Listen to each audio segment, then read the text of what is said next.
Welcome back to the channel, guys. So today we're going to take a quick look at the Switch Online Nintendo Entertainment System controllers. These were sold direct from Nintendo for $59.99 back when the Switch Online service first started.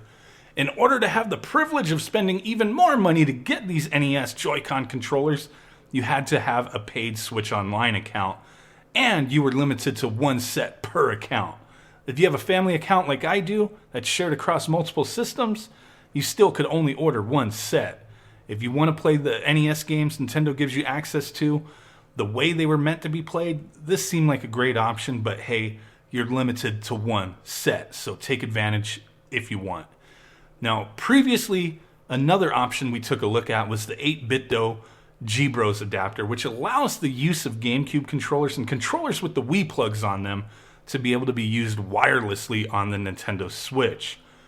This was pretty cool because you could use the NES Classic Edition controllers to play these Switch Online NES games, and it felt really good to me. Now, is this official wireless Nintendo option the better of the two? Well, that's what we're here to let you know today, so I'll share my thoughts on that in a moment.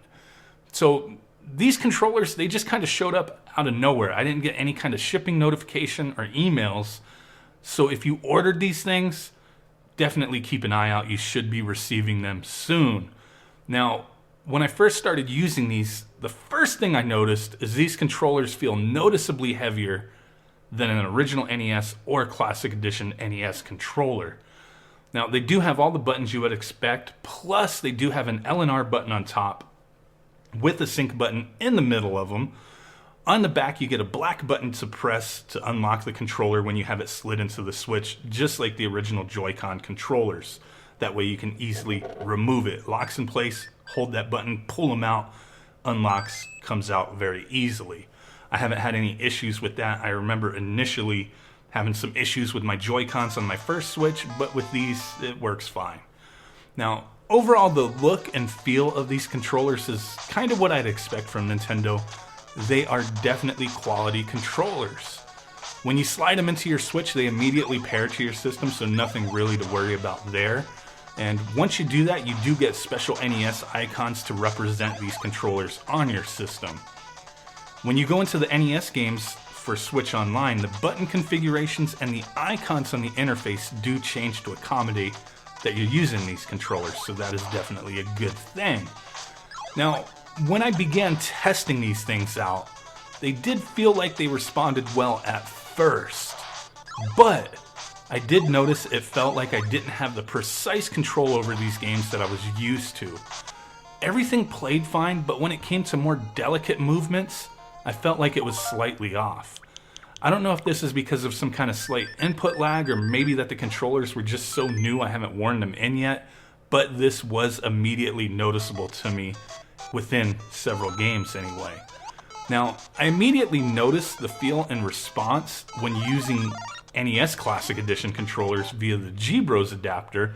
My inputs felt more as they should compared to the Switch Online controllers. Everything felt closer to what I expected, and I didn't get that weird feeling that something was off.